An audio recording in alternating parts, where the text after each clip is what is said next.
GamingBolt presents 15 times game developers had so much free time that they decided to do a cameo. Easter eggs and cameos are a special thing.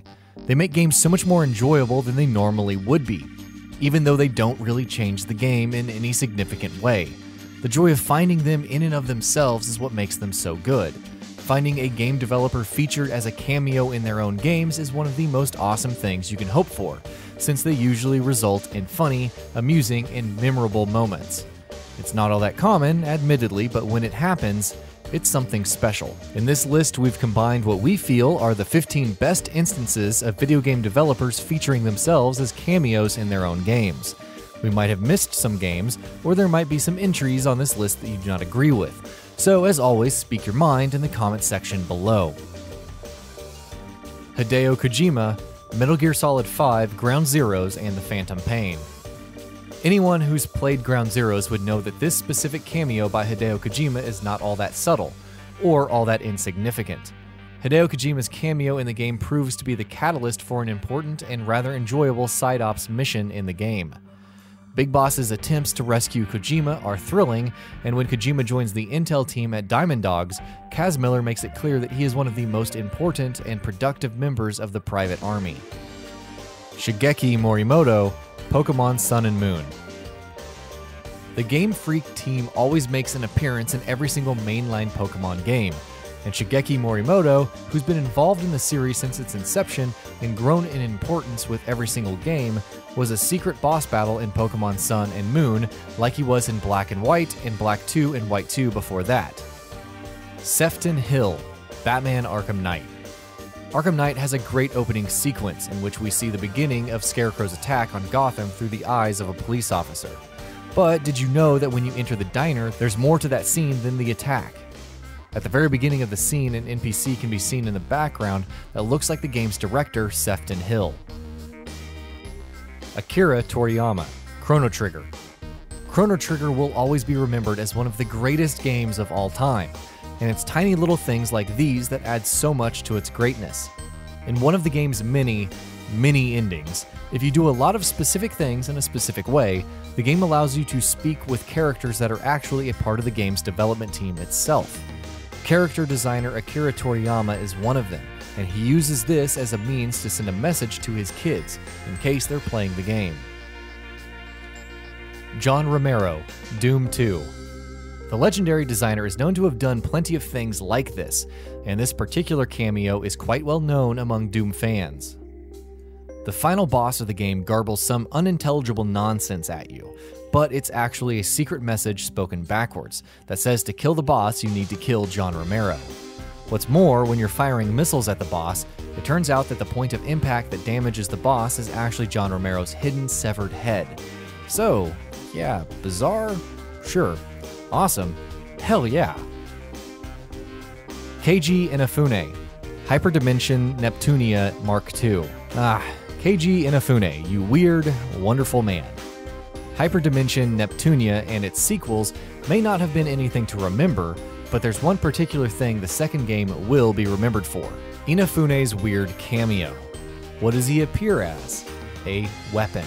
And no, not a weapon named after him, or a weapon that bears his face etched onto it. He is the weapon. You can actually use a full-size Keiji Inafune and swing him at enemies like a sword. I'm not really sure what to make of that. David Vonderhaar, Call of Duty Black Ops 2. David Vonderhaar is a rather important person in the Treyarch team, and he's been responsible for a lot of the work done in the multiplayer component of their Call of Duty titles. Turns out he's also in the multiplayer of Black Ops 2. The ISA's assault multiplayer character model looks like Vonderhaar, while one of the setup bots in both Black Ops and Black Ops 2 is called D. Vonderhaar. Sam Lake, Alan Wake. People should, of course, be used to seeing Sam Lake in video games. Not only was he the lead writer for Max Payne and Max Payne 2, but also provided his facial likeness for Max Payne himself. He does, however, also make a cameo appearance in Alan Wake as a guest on a TV talk show.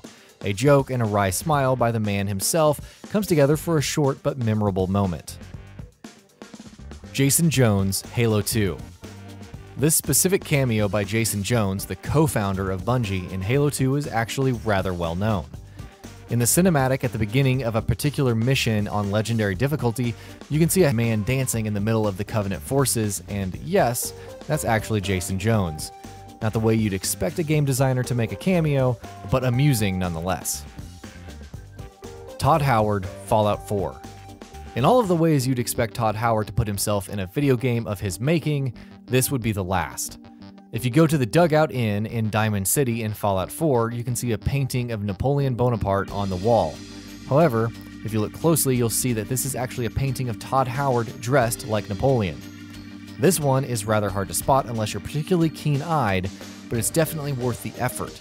Todd Howard looks glorious on horseback. Gabe Newell, Half-Life.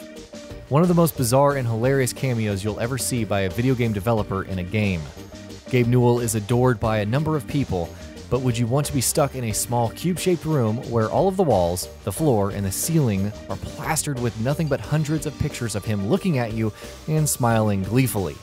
Well, if you would, there's a way for you to do just that in Half-Life. George Lucas, The Secret of Monkey Island.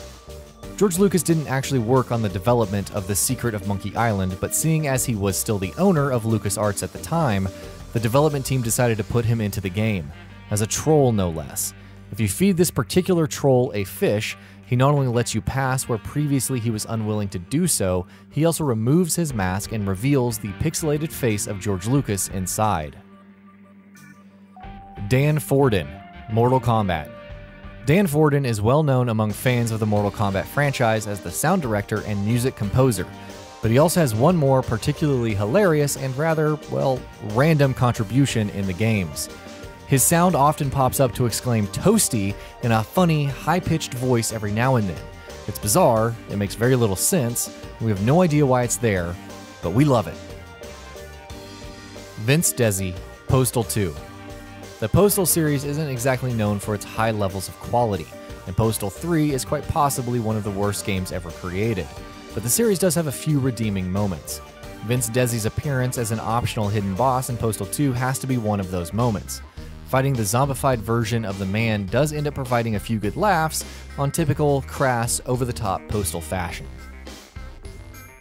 Dennis Wedden and Jonathan Soderstrom, Hotline Miami.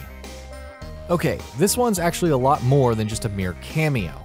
Dennis and Jonathan, the creators of the highly acclaimed indie title Hotline Miami, appear as the main villains in the game, and as minor returning characters in its sequel.